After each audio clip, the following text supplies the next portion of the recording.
18 தர்பார் வந்துட்டாயா.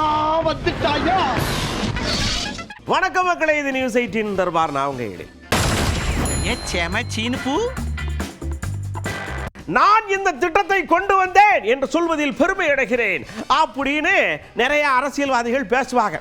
இப்பெல்லாம் என்ன பண்றதுன்னா, அந்த திட்டம் எப்படி செயல்படுத்தப்படுது அப்படின்னு அவங்களே உள்ள இறங்கி வேலை வாங்காங்க.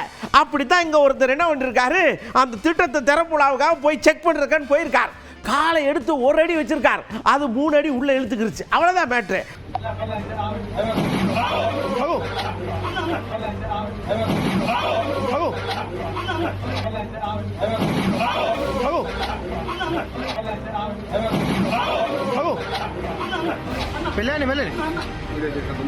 எப்பயுமே மக்களோட மக்களா இணைஞ்சிருக்கும் பொழுது ஒரு மகத்தான உணர்வும் சக்தியும் நமக்குள்ள அப்படியே பீறிட்டு வரும். சமீப காலமா நிறைய பேருக்கு அப்படி பீறிட்டு வருது.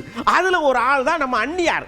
அவங்க சமீபத்தில் மதுரைக்கு போறப்ப துண்டை எடுத்து அப்படியே ஒயிலாட்ட மாதிரி சுத்துனாங்க. இப்ப பக்கத்துல அந்த பக்கம் மலைவாழ் கிராம மக்களுக்கு போன உடனே அப்படியே ஒரு போர்வை தூக்கி போட்டு படுகிற மக்கள்லாம் அப்படி சும்மா ஜிங்கு ஜிங்குன்னு ஆடுவாங்கல்ல, அது மாதிரி ஒரு ஆட்டத்தை போட்டிருக்காங்க.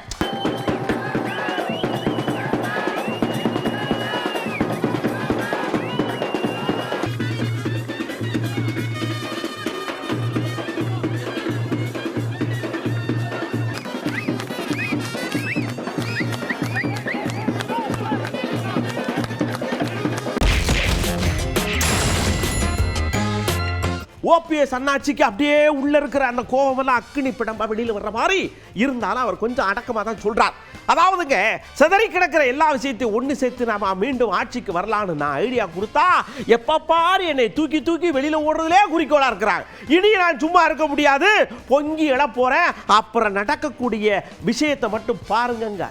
மாண்புமிகு அம்மா அவர்கள் சொன்னார், நிகழ்ச்சியோடு எனது மறைவுக்கு பின்னாலும் இந்த இயக்கம் பல நூறாண்டுகள் கழகம்தான் ஆட்சி செய்யும் என்ற நிலை இருக்க வேண்டும் என்று தங்களுடைய அபிப்பிராயத்தை, எண்ணத்தை சொன்னார்கள். அந்த இயக்கம் இன்றைக்கு சில சுயநலவாதிகள் சர்வாதிகார போக்கோடு இந்த இயக்கத்தை வழிநடத்த துணிந்து, அதனால் ஏற்பட்ட விளைவு இன்றைக்கு நம்முடைய இயக்கம் தொடர்ந்து 11 தேர்தல்களில் தொடர் தோல்வியை சந்தித்துக் கொண்டிருக்கின்றது. எவ்வளவோ சொன்னோம், கேட்கவில்லை. கொஞ்ச நாள் வெயிட் பண்ணுங்க, பொறுத்தார் பூமி ஆழ்வார். இவ்வளவு நாள் நான் பொறுத்தேன், இந்த 15ஆம் தேதி வரட்டும், அதுக்கப்புறம் பாருங்க அப்படியே எங்க வீட்டு புள்ள மாதிரி சாட்டை எடுத்து நான் விளாசுல எல்லாம் தலைகீழா மாறப்போகுது. டிசம்பர் 15ஆம் தேதி மீண்டும் தலைமை கழகத்தினுடைய கூட்டமும் மாவட்ட கழகத்தினுடைய கூட்டமும் கூட்டப்பட்டு கழகம் இனிமேல் எவ்வாறு செயல்பட வேண்டும் என்ற இறுதியான முடிவு, அந்த முடிவு தொண்டர்கள் ஏற்றுக்கொள்ளக்கூடிய முடிவாக, பொதுமக்கள் ஏற்றுக்கொள்ளக்கூடிய முடிவாக அந்த முடிவு இருக்கும் என்பதை நான் இந்த நல்ல நேரத்தை தெரிவித்துக் கொள்ள கடமைப்பட்டிருக்கிறேன். திருந்தவில்லை என்றால் டிசம்பர் 15ஆம் தேதி திருத்தப்படுவீர்கள் மட்டும் என்பதை இந்த நல்ல நேரத்தை சொல்லி அனைவருக்கும் நன்றி சொல்லி விடுகிறேன். நன்றி, வணக்கம். அதுல பொள்ளாச்சி ஜெயராம ஐயாவுக்கு பயங்கர காண்டு. இன்னும் 100 நாள் இருக்கு, உங்க எல்லாரையும் பிடிச்செடுத்து அப்படியே உள்ள வச்சு பொம்மை மாதிரி உட்கார வைக்கல, நான் பொள்ளாச்சி ஜெயராம இல்ல அப்படின்னு வீரவசனம் பேசுற அளவுக்கு இருக்கு அவர் கோபம். இந்த திமுக ஆட்சிக்கு கவுண்ட் டவுன் இன்று முதல் தொடங்கிவிட்டது. இன்னும் 100 நாட்கள் தான் இந்த ஆட்சி. அதற்கு பிறகு தமிழக மக்களால் ஒட்டுமொத்தமாக தூக்கி எறியப்பட்டு 10,000 அடி குழி தோண்டி இந்த ஆட்சியும் இந்த திமுக கட்சியையும் புதைக்க இருக்கிறார்கள். இன்றைய நிலையில பிஎல்ஓக்கள், பூத் லெவல் அதிகாரிகளை திமுக எப்படி கள்ள ஓட்டு போடுவதிலே கைது இருந்தவர்களோ அதே போல மாநில அரசினுடைய அதிகாரிகளை வைத்து பிஎல்ஓக்களை கேப்சரிங் செய்து பிஎல்ஓக்களை தங்கள் விருப்பம் போல செயல்படுத்த திமுக முயற்சி செய்கிறது. ஒரு பக்கம் எஸ்ஐஆர் ஆகாது என்று சொல்லுகிற திமுக, மறுபக்கம் அந்தந்த பகுதியில் உயர்மட்ட அதிகாரிகளை வைத்து பிஎல்ஓக்களை தங்கள் வசப்படுத்தி மீண்டும் ஒரு கள்ள வாக்காளர் பட்டியலை தயார் செய்து திருட்டோட்டு போடுவதில் கைதேர்ந்த திமுக அதற்கு தயாராகிறது. நிச்சயமாக அண்ணா திமுக கூட்டணி, பாரதிய ஜனதா கட்சி மற்றும் எங்களுடைய கூட்டணி கட்சிகள் அதற்கு அனுமதிக்க மாட்டோம். அப்படியே அந்நியாருக்கு இந்த கோவத்தை பார்த்தோன்னா அவங்களுக்கு கோவம் வந்துச்சு. ஏங்க சொன்ன பேச்சை சொன்ன விஷயத்தை காப்பாற்ற ஆளுங்க நீங்கள் எப்படி அந்த பக்கம் மட்டும் கம்பெனி திருப்புவிய? நீங்கள் எல்லாம் பெரிய ஆளுங்களா? இங்கே பாருங்க, நாங்கள் ரொம்ப உஷாராக இருக்கிறோம், ஒரு இடத்துல கூட விட்டு கொடுக்க மாட்டோம், உங்களுக்கு நாங்கள் தான் அப்படிங்கிற அளவுக்கு அவங்களுடைய கோபத்தினுடைய வெளிப்பாடு இருக்குன்னா நீங்களே புரிஞ்சுக்கோங்க. அதுதான் நான் இன்னைக்கு சொல்ல முடியாது. என்ன ஏற்கனவே அங்கே இருந்தோம், அவங்க எழுதி கொடுத்து கையெழுத்து போட்ட கொடுத்தது தான். அது 25 வரும்னு நினச்சோம், அது 26ன்னு சொல்லியிருக்காங்க. அதனால வெறும் ராஜ்யசபா சீட்டுக்காக மட்டும் கூட்டணி அமைப்பது தேமுதிகவின் எண்ணமோ ஐடியாவோ கிடையாது, உறுதியாக நான் சொல்கிறேன். அதனால தொண்டர்கள் விரும்பும் கூட்டணி, தமிழக மக்கள் விரும்பும் கூட்டணியை தேமுதிக அமைக்கும். யார் வேணாலும் எங்கே இருந்தனாலும் வாங்க, நல்லா வேலை பாருங்க, நல்லா சாப்பிடுங்க, உங்களுக்கு நாங்கள் சாப்பாடெல்லாம் போடுறோம், ஓட்டு போடும்போது மட்டும் வண்டியை பிடிச்சி ஊரை பார்த்து ஓடி போயிருங்க, இங்கே நின்றுக்கிட்டு எங்கே உசுரை வாங்காதீங்கன்னு கேட்காங்க. வடநாட்டினவரை இங்கே வாங்க, வேலை பாருங்க, வாழ்வாதாரத்தை உறுதிப்படுத்திக்கங்க, சம்பளம் வாங்குங்க. ஆனால் ஓட்டுரிமை என்பது அவங்க பிறந்த மாநிலத்தில் தான் இருக்கணுமே ஒழிய இன்னைக்கு தமிழ்நாட்டில் உங்களுக்கு ஓட்டு உரிமை என்பது தவறான ஒரு முன்னுதாரணம் ஆயிரும். இங்கே இருக்கிறவங்க ஓட்டு எல்லாம் எடுத்து அவங்களுக்கு கொடுக்கறது அந்த வகையில் நியாயம் இல்லை. அதற்கு தேமுதிக என்னைக்கும் துணை நிற்காதுங்க. நிச்சயம் அந்த மாதிரி தப்பு நடக்காதுன்னு நம்புகிறோம். மீறி நடந்தால் நிச்சயம் மக்கள் புரட்சி வெடிக்கும். நம்ம ரகுபதி ஐயா அவர் சொல்லுவாங்க, ஐயா இந்த எஸ்ஐஆரை கொண்டு வந்தியே, சடன்னு இருக்கிற ஆட்களை பூரா வச்சு வேலை வாங்கினீங்க, அவங்களுக்கு பணிச்சுமை அதிகமாகி பல பேர் 4 பேர் செத்துப்பிட்டாங்க, இதுக்கு யார் பொறுப்பாவா? நீங்கள் எதுவுமே வாயை திறக்க மாட்டேங்க, இங்கிட்டு எல்லாத்துக்கும் நாங்களே தலையை கொடுக்க வேண்டிய இருக்கு, என்ன நினைச்சுக்கிட்டு இருக்கிய அப்படின்னு கேட்காரு. பதில் தான் வந்தவாடு இல்லை. வாக்காளர் பட்டியல் சீர்திருத்த பணி நடைபெறுவது இன்றைக்கு அதிவேகமாக நடைபெறுகிறது. அதனால் மன உளைச்சலுக்கு ஆளாகி பல்வேறு மாநிலங்களில் பல பிஎல்ஓக்கள் தற்கொலை செய்து கொண்டிருக்கிறார்கள். இப்போ இன்றைக்கு டிசம்பர் 4ஆம் தேதி கடைசி நாள். பல மாவட்டங்களில் இன்றைக்கு கிடைத்திருக்கிற தகவல் பாதி 50% கூட ரிட்டர்ன் ஆகலை. அவங்க ஆளுகளை தேடி கொடுக்க வேண்டியிருக்கு. கிராமங்களில் 1 கிலோமீட்டருக்கு அங்கிட்டு 10 வீடு இருக்குது, இன்னொரு கிலோமீட்டருக்கு 10 வீடு இருக்குது. அங்கே இருக்கவங்க புலம்பெயர்ந்து வேறு எங்கேயும் சென்று விட்டால் அந்த விலாசத்தை கண்டுபிடித்து அவர்களுக்கு தொடர்பு கொள்ள வேண்டியது இருக்குது. இதெல்லாம் 30 நாள் கால அவகாசத்துக்குள்ள முடியாது. அதுதான் எங்களுடையது. எனவே போதுமான கால அவகாசம், ஒரு 3 மாதம் 2 மாதம் 3 மாதம் வச்சுக்கிட்டா வேண்டிய நபர்களை நன்றாக தீர விசாரித்து சேர்க்கலாம். எந்த ஒரு மனிதனும் தன்னுடைய வாக்குரிமையை இழக்கக்கூடாது என்பதுதான் எங்களுடைய நோக்கம். நீங்கள் ஆளுநரை வச்சு எங்களை ஏதாவது குடைச்சல் கொடுக்கணும்னு பண்ணிக்கிட்டே இருக்கீங்க. திராவிடத்தை நீங்கள் வெறுக்கிறோம்னு சொல்கிறீங்க. ஜனகண மனதில் வருதுன்னு திராவிடம், அதை பற்றி நீங்கள் என்ன நினைக்கிய? அதெல்லாம் ஒன்றும் பேசப்பட்டீங்களா அப்படின்னு எதுக்கும் அச்சாரம் போகிறாரு, எதுக்குன்னு தான் தெரில. திராவிடம் என்பது கற்பனை என்று சொன்னால், நம்முடைய தேசிய கீதத்தில் திராவிடம் இடம்பெற்றிருக்கிறது என்பது ஆளுநர் ரவிக்கு தெரியாதா, அல்லது அது வங்க மொழியிலே இருக்கிறது என்கின்ற காரணத்தாலே அவராலே புரிந்து கொள்ள முடியவில்லையா என்பதை எங்களாலே அறிந்து கொள்ள முடியவில்லை. அடுத்து அவர் சொல்லுகிற குற்றச்சாட்டு பீகாரிகள் அச்சுறுத்தப்படுகின்றன என்று. எங்கே போனாலும் தமிழனுக்கு எதிராக பேசுவதை இன்றைக்கு கொள்கையாக கொண்டிருக்கக்கூடிய ஒருவர் தான் நம்முடைய ஆளுநரும் ஒன்றிய பாஜகவும். அங்கிட்டு ஒருத்தர் குய்யோ முறையான அழுகிறாரு. யாருன்னு பார்த்தா நம்ம அருளனாச்சு. என்னன்னு கேட்டால், ஐயா எங்கள் பெரிய ஐயா எல்லாரையும் அரவணைச்சு அப்படியே கோழி ரெக்கைக்குள்ளே காக்கிற மாதிரி அந்த குஞ்சுகிடலாம் காக்கணும்னு நினைக்காரு. ஆனால் எங்கள் அண்ணன் ஒத்துக்கிற மாட்டேங்காரு, நான் தனியாகத்தான் நிற்பேன்னு சொல்லி ஏகத்துக்கு இது பண்ணுறாருன்னு ஓன அழுகிறாருங்க. முயல் ஆமை அந்த போட்டி கேள்விப்பட்டிருப்பீங்க. ஐயா ஆமை மாதிரி வேலையை ஆரம்பித்தார், ஆனால் வெற்றிக்கோடை தொட போகிறோம். முயல் மாதிரி ஓடணுங்க, தூங்கி வழிறாங்க. உறுதியாக மருத்துவர் ஐயா தைலாபுரம் தான் ஜெயிக்கும். அப்படியே நம்ம டிவி கேல நிர்மலாச்சு சடக்குன்னு வந்து நின்னாரு. என்ன சிபிஐயில் கூப்பிட்டுக்கிட்டே இருக்காங்க, போறியா வாரியா ஒரு தகவலையும் காணுன்னு கேட்டால் அவர் சொல்லாரு, இங்கே இருக்க அந்த கரூர் 41 பேர் சம்பவம் இருக்குல்ல, அதை பற்றி ஓடிக்கிட்டு இருக்கு. ஆனால் அதனுடைய முக்கிய குற்றவாளி இங்கே கூட தான் எங்கடையோ சுற்றிக்கிட்டே இருக்கான், கண்ணுக்கு மட்டும் புலப்படவே மாட்டேங்கிறான். ஆனால் பக்கத்தில் இருக்கிற மாதிரி ஒரு பீல் இருக்குது அப்படின்னு சொன்ன உடனே அவரை சுற்றி இருக்க ஊரா டவுட் ஆகி பீதி ஆகுறாங்க. எங்களுடைய ஒரே குறிக்கோள், ஒரே எண்ணம், இந்த சதி செயலில் இந்த 41 மரணத்தில் சம்பந்தப்பட்ட குற்றவாளிகள் அனைவரும் தண்டிக்கப்பட வேண்டும் என்றுதான் எங்களுடைய ஒரே எண்ணம். அதில் எந்த மாற்று கருத்தும் கிடையாது. அதற்கு அனைத்து ஒத்துழைப்புகளும் நாங்கள் கொடுப்போம் என்று கூறியிருக்கிறோம். ஸோ இந்த சதி செயலில் ஈடுபட்ட குற்றவாளிகள் இந்த இடத்துல சுற்றி கொண்டு இருக்கலாம், பக்கத்திலே இருக்கலாம், இங்கேயே சுற்றி கொண்டு இருக்கலாம். ஸோ அவர்கள் அனைவரும் சட்டத்தின் முன் நிறுத்தி தண்டனை கிடைக்க வேண்டும் என்றுதான் எங்களுடைய ஒரே எண்ணம். எங்களுக்கு இருந்த அனைத்து சந்தேகங்களையும் இங்கே இருக்கிற அதிகாரிகளிடம் கொடுத்துருக்கிறோம்.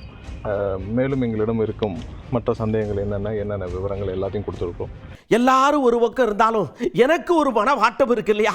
யாரும் கேட்க மாட்டேங்கிறீங்களே, நானே சொல்றேன் அப்படின்னு சொல்லிட்டு நம்ம செங்கோட்டையன் நினைச்சு வந்தார். 50 ஆண்டு கால அரசியல் வரலாற்றில் ஏற்றத்தாழ்வுகளை சந்தித்து இந்த இயக்கத்திற்காக நான் உழைத்த எனக்கு கொடுக்கப்பட்டிருக்கிற பரிசு உறுப்பினர் கூட இருக்கக்கூடாது என்ற முறையில் உறுப்பினரை நீக்கப்பட்டிருக்கிறார் என்பது நீங்கள் அறிவீர்கள். இந்த மனவேதனை என்பது உங்களை போன்றவர்களுக்கு நன்றாக தெரியும். யாருக்கு மேலே எந்த கருத்தும் இப்போ சொல்வதில்லை. அப்படியே இந்த பக்கம் முதல்வரையா ரொம்ப வருத்தத்தில் அவரும் பொங்குறார். நாடு நாடா ஊரா போய் ஒவ்வொருத்தராக கூப்பிட்டு வந்து இங்கே உட்கார வச்சு தொழில் தொடங்க கூட்டிட்டு வந்தா சர்வ சாதாரணமாக உட்காந்து இதெல்லாம் பக்கத்து நாட்டுக்கு போயிடுச்சு, இதெல்லாம் பக்கத்து ஊருக்கு போயிடுச்சு, இதெல்லாம் பக்கத்து மாநிலத்துக்கு போயிடுச்சு அப்படின்னு நீங்கள் வாட்டுக்கு அள்ளி புருடாவா விட்டுக்கிட்டு இருக்கீங்களே. ஏயா தமிழ்நாடு முன்னேறதுல உங்களுக்கு துளியும் அக்கறை இல்லையாங்கிற மாதிரி கேட்குறா. 2021 மே வரை 2146 நிறுவனங்கள் தான் இருந்துச்சு. நாம ஆட்சி பொறுப்பேற்ற 4 ஆண்டுகள்ல 12,663 என்ற வரலாற்று உயரத்தை தொட்டிருக்கோம். இத்தனை நிறுவனங்கள் தமிழ்நாட்டை நோக்கி வருவதற்கு என்ன காரணம்? வெளிப்படைத்தன்மையோடு இந்த அரசு செயல்படுது. திறன்மிக்க படிச்ச இளைஞர்கள் இங்க இருக்காங்க. பிசினஸ் ஃப்ரெண்ட்லி சூழல் இங்க நிலவுது. சட்டம் ஒழுங்கு இங்க சரியா இருக்கு. தமிழ்நாட்டோட வளர்ச்சியை பிடிக்காதவங்க அரசியல் காரணங்களுக்காக தவறான டேட்டாவையும் தவறான நியூஸையும் பரப்புறாங்க. ஆனா உண்மையான டேட்டாவை சொல்றேன். நாங்க ஆட்சிக்கு வர்றதுக்கு முன்னாடி 62,413 நிறுவனங்கள் இருந்த இந்த தமிழ்நாட்டில் இப்போ 79,185 நிறுவனங்கள் இருக்கு. அதாவது 16,772 நிறுவனங்கள் அதிகரிச்சிருக்கு. புதுசா வேலைக்கு சேர்ந்தவங்களுக்கு PF கணக்கு தொடங்கி அதை பராமரிக்கிறது ஒன்றிய அரசு. அதன்படி நாங்கள் ஆட்சிக்கு வந்ததுக்கு பிறகு 29,64,000 பணியாளர்கள் அதிகரிப்பதாக டேட்டாவை ரிலீஸ் பண்ணியிருக்காங்க. இதை விட தொழில் வளர்ச்சியில தமிழ்நாடு வளர்ச்சி அடைஞ்சிருக்கு என்பதற்கு டேட்டா தேவையா? அடுத்ததா தமிழ்நாட்டுக்கு வர வேண்டிய சில நிறுவனங்கள் வெளிமாநிலத்துக்கு போறதாகவும் தொடர்ந்து செய்திகளை உருவாக்குறாங்க. இந்த செய்திகளை உருவாக்குறவங்க யாருன்னு பார்த்தால அவங்களோட நோக்கம் என்னன்னு புரியும். அதை விட அவங்க ஏன் இந்த செய்திகளை பரப்புறாங்கன்னு யோசிச்ச போதும் நமக்கு தெரிஞ்சிடும். கடந்த 4.5 ஆண்டுகள் நம்ம ஆட்சியில் தமிழ்நாட்டுக்கு வந்த முதலீடுகளை பார்த்து அவங்களால தாங்கிக்க முடியும். உசாருன்னு உள்ள போறோம். அதாவதுங்க இந்த உலகத்தில் வண்டியில் ஏறி உக்காந்த உடனே நான் தான், எனக்கு ஈடு எவனும் கிடையாது, தள்ளி போங்கடா அப்படின்னு சொல்லி தருமபுரியில் எங்க 4 ரோடுங்க எல்லாம் சிக்கடில் நிற்காங்க. செவனே நிற்கணுங்களா? அதுவும் பின்னாடி வேற மனைவி இருக்கு. சர்ன்னு போனார். பஸ் வந்து டம்முன்னு அடிச்சு இப்போ 2 பேரும் ஆஸ்பத்திரியில் நடக்காங்க. ஆமாம், ஒரு 2 நிமிஷம் ஒரு 5 நிமிஷம் வெயிட் பண்ணி போனால் என்ன உங்களுக்கு குடி முடிவு போதே.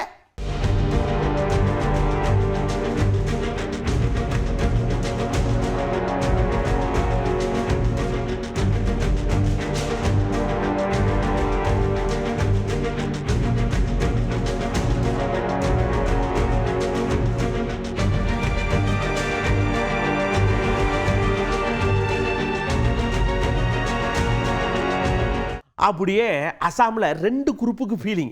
அதில் ஒரு குரூப்பு எங்களை தூங்க விட மாட்டேங்கி அப்படின்னு சொல்லி புலம்புறாங்க. யாருன்னு பார்த்தா அந்த ஊர் மக்கள்.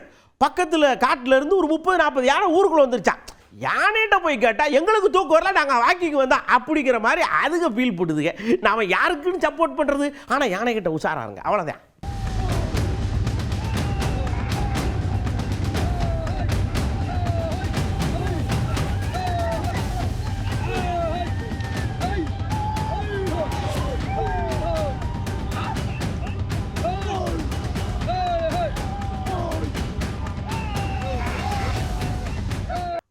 அதாவதுங்க இப்போ சமீப காலமாக இந்த பேட்டரிகளுக்கு நிறைய வேக்கண்ட் இருக்குது அப்படின்னு சொல்லுவாங்க. அதாவது இந்த மின்சார வாகனங்கள் தான் உற்பத்தி பண்ணுறதுக்கு. அதனால ஒரு குரூப் என்ன பண்ணியிருக்கு, இன்னொரு குரூப்பை தூக்க விடலை. அவங்க புலம்புறது என்னென்னா, ஐயா கஷ்டப்பட்டு வேலைக்கு போயிட்டு வீட்டில் வந்து சிவனேன்னு படுத்துட்டு காலையில் எழுந்திரிச்சு வந்து பார்த்தா நாங்கள் நிப்பாட்டி வச்சுருக்க காரில் இருந்து பேட்டரியை பூரா கலாட்டி போயிடுறாங்க. ஐயா ஒரு பேட்டரி எவ்வளோ விற்கிது தெரியுமா? 5000 ரூபாய்க்கு மேலே விற்கிது. என்னையா பண்ணுறதுன்னு அவங்க ஒரு பக்கம் புலம்புறாங்க. இனிமேல் பேட்டரியை நல்ல சங்கிலியை போட்டு கட்டி வைங்க.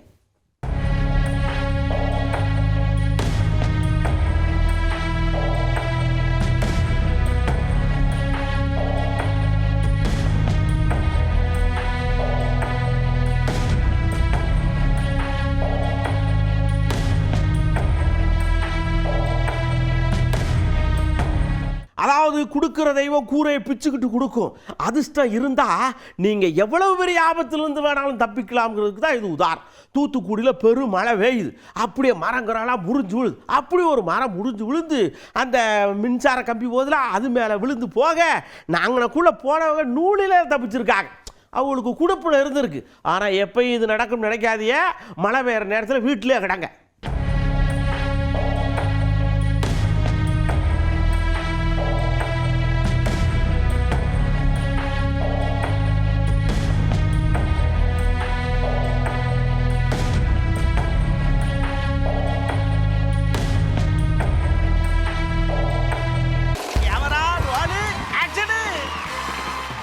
ஒரு பாட்டை எழுதுதிய, பாட்டை போடுதிய, கொண்டாடுறீங்க.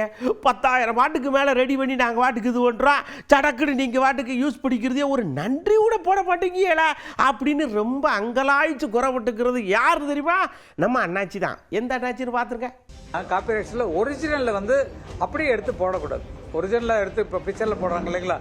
எங்களோட பாட்டு பொட்டு வச்ச தங்க குடம் சொர்க்கமே என்றாலும் அது அந்த மாதிரி போடுறாங்க இல்லைங்களா? அதுக்கு பெரிய காப்பிரைட்ஸில் டெஃபினட்டாக கொடுத்தாகணும். ஏன்னா எங்களுடைய நாங்கள் பண்ண வேலையை அப்படியே எடுத்து போடுறாங்க இல்லைங்களா? அதுக்கு காப்பிரைட்ஸ் உண்டு, டெஃபினட்டாக கொடுத்தாகணும். அது பெர்மிஷன் வாங்கணும்.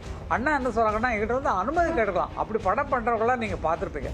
நன்றி, இந்த படத்தில் இந்த பாடலை கொடுத்ததற்காக இளையராஜா அவர்களுக்கு நன்றி அப்படின்னு சொல்லி போட்டிருந்தாங்கன்னா சரியாக போகிறது. அவர் போய் கேட்டால் அவர் கொடுத்துருவார், எடுத்துங்கப்பா அப்படின்னு சொல்லி கொடுத்துருவார். அவங்க கேட்காம போடுறதுனால தான் நமக்கு எரிச்சல் வருது. நம்மளை யூஸ் பண்ணி நமக்கு பெரிய படங்கள் நம்ம ஒருத்தர் தனிப்பட்ட முறையில் பேர் சொல்வது தேவையில்லை. தனிப்பட்ட முறையில் யூஸ் பண்ணிக்கிட்டோம். நம்ம பாடல்கள் பாப்புலராக நமக்கு சந்தோஷம் தான். வந்து ஒரு அனுமதி, இளையராஜா அவர்கள் நன்றின்னு ஒரு போர்டு போடுறதுக்குன்னு, ஒரு வார்த்தை போடுறதுக்குன்னு, இந்த பாடலை கொடுத்து உதவி இளையராஜாவுக்கு நன்றி போடலாம். அப்போ எங்களை மதிக்காம நீ போயா நீர் அப்படின்ற மாதிரி சொல்லாங்க. இந்த காப்பிரைட்ஸுங்கிறது வந்து கம்போஸ் பண்ணப்பட்டவர்களுக்கான உரிமையான எந்தெந்த காலத்திலும் இது என்னுடைய கம்போசிஷன் அப்படின்னு சொல்லக்கூடிய அனுமதி வாங்கியிருக்காங்க. அதனாலாம் இப்போ மியூசிக் டைரக்டர்ஸ் எல்லாமே ஏஆர் எல்லாருமே வாங்கியிருக்காங்க. அப்போ அது அடுத்தவர்கள் யூஸ் பண்ணும்போது மேடையில் பாடுறதுக்கெலாம் நான்லாம் அண்ணாட்ட சொல்லி அண்ணாட்ட பேசி அது ஒரு தடவை சண்டை கூட வந்தது ஞாபகம் நினைக்கிறேன். லைட் மியூசிக்காரங்களாம் அவங்கெல்லாம் விட்டோன்னா லைட் மியூசிக்கு ஃப்ரீன்னு சொல்லிட்டார் அண்ணா வந்து. லைட் மியூசிக்கு நான் ஒன்றும் கேட்க மாட்டேன் அப்படின்னு நம்ம சொன்னதுக்கப்புறம் அதை விட்டாங்க. அதனால் லைட் மியூசிக்கில் வர்றதுக்கு ஒன்றும் ப்ராப்ளம் இல்லை. நீங்கள் ஃபுல் சாங்கும் போடாமல், ஒரு ப்ரோக்ராமும் போடாமல் ஒரு சின்ன பீட்டா இந்த பாட்டு பாடினாங்க, இந்த பாட்டு பாடினாங்கன்னு ஒன்று சாம்பிளாக போட்டிங்கன்னா அதில் ஒன்று காப்பிரைட்ஸில் வர்றதுக்கு சான்ஸ் இல்லை. ஆனால் ரொம்ப நேரம் நீங்கள் வந்து ஒரு பல்லவி, ஒரு சரணம், ஒரு பேக்ரவுண்டுன்னு போட்டிங்கன்னா அது காப்பிரைட்ஸில் வந்துடும். இந்த பாட்டு பாடினாங்கன்னு சின்னதாக போட்டு விட்டிங்கன்னா எந்த காப்பிரைட்ஸும் வர்றதுக்கு இருக்காது, முடியாது. இதுவரைக்கும் நம்ம தர்பாரில் பார்த்த எல்லா விஷயங்களையும் நீங்கள் உன்னிப்பாக கவனிச்சிருப்பீங்க. தேவையானது எடுங்க, தேவையில்லாததுக்கு ஓரமாவீங்க. அடுத்த தர்பாரில் நான் உங்களை சந்திக்கிறேன். அதுவரை உங்களிடமிருந்து அன்போடு விடைபெற்றுக் கொள்வது உங்கள் அன்பு நண்பன் எழில். வணக்கம் மக்களே. 18 தர்பார் வந்துட்டாயா.